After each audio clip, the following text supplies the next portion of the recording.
ہم آج کا سبق شروع کرتے ہیں۔ وہ آگے پچھلے سبق میں جو چھوڑا تھا وہ یہ والا لفظ چھوڑا تھا، رسول من اللہ، رسول من اللہ۔ یہاں پہ لفظ اللہ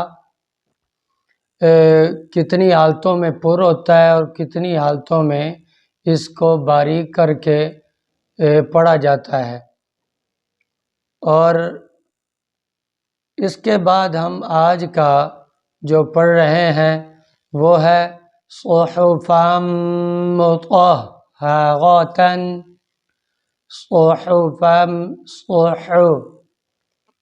ایک تلفظ کا خیال رکھیے گا، صاد، صحفا مطہرۃ۔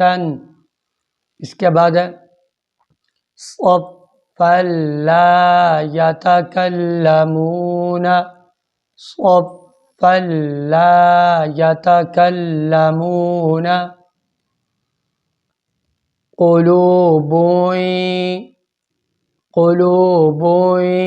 یومئذ واجفۃ، قلوب،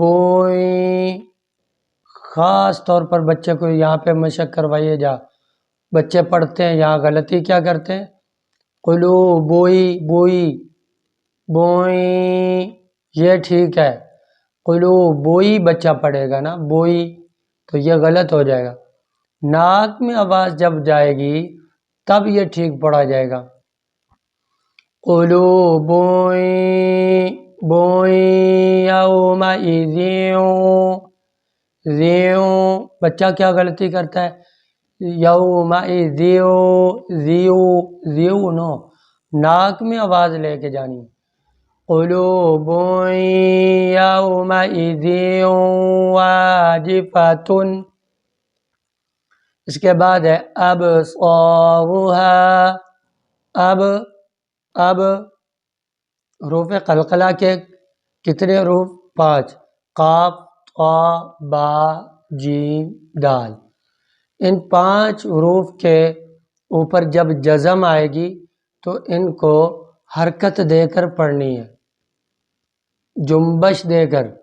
ایک مثال حضرت تھانوی رحمۃ اللہ علیہ نے جمال قرآن میں دی ہے، جیسے گیند دیوار کے ساتھ مارو نا تو وہ بیک واپس آتی ہے، تو آواز بھی کنیکٹ ہو کے نا ان الفاظ کے ساتھ، ان حروف کے ساتھ، قاف، طا، با، جیم اور دال، ان حروف کے ساتھ آواز کنیکٹ ہو کے نا بیک آئے، جنبش پیدا ہو آواز کے اندر۔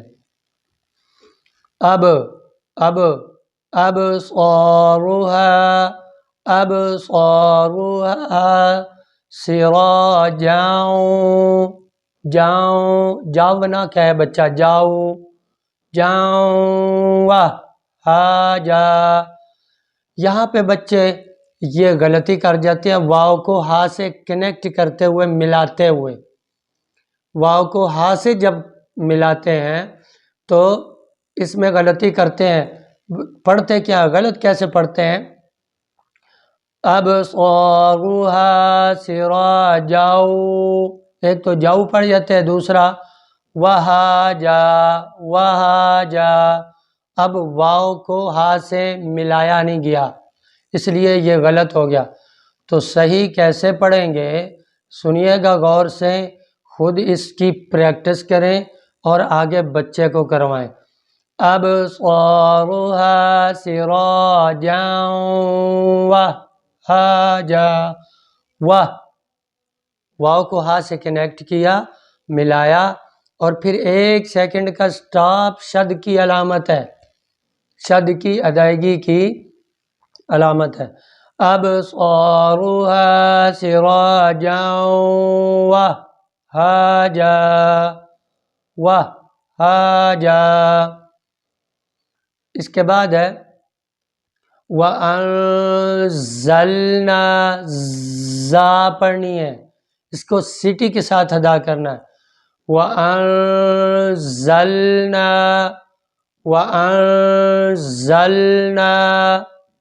نون کو کھینچ کر پڑھنا ہے، اس کے بعد ہے لما، لما، وتحبون المال، وتحبون المال حبا جما، حبا جما۔ امید ہے بات سمجھ میں آ گئی ہوگی۔ وَتُحِبُّونَ الْمَالَ حُبًّا جَمًّا۔ جب جم نہیں کریں گے نا تو شد کی ادائیگی نہیں ہوگی، اس لیے جمّا۔ اس کے بعد ہے غثاء احوا، غثاء احوا۔ واو کے اوپر کھڑی زبر ہے، آگے ہے خالی یا ڈلی ہوئی ہے، تو یہاں پہ یا لکھنے میں آئی ہوئی ہے، اس کا پڑھنے کے ساتھ کوئی تعلق نہیں ہے۔ آپ ہجے بھی کرو گے، جوڑ بھی کرو گے، تب بھی یہ جو ہے نا یا نہیں پڑھی جائے گی۔ اس لیے اس کا ایک دفعہ وہ بھی سن لیجئے، ہجے جوڑ سن لیجئے۔ غائن پہ غائن پیش غو، سا الف مد زبر سا، غسا،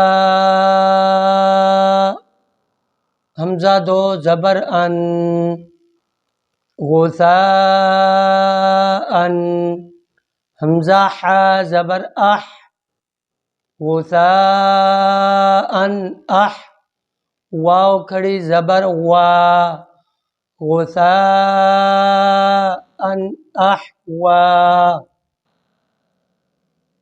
امید ہے یہاں تک بات سمجھ میں آ گئی ہوگی۔ اس کی پریکٹس کیجئے اور اگلا سبق انشاءاللہ پھر اللہ عمل کی توفیق دے۔ السلام علیکم۔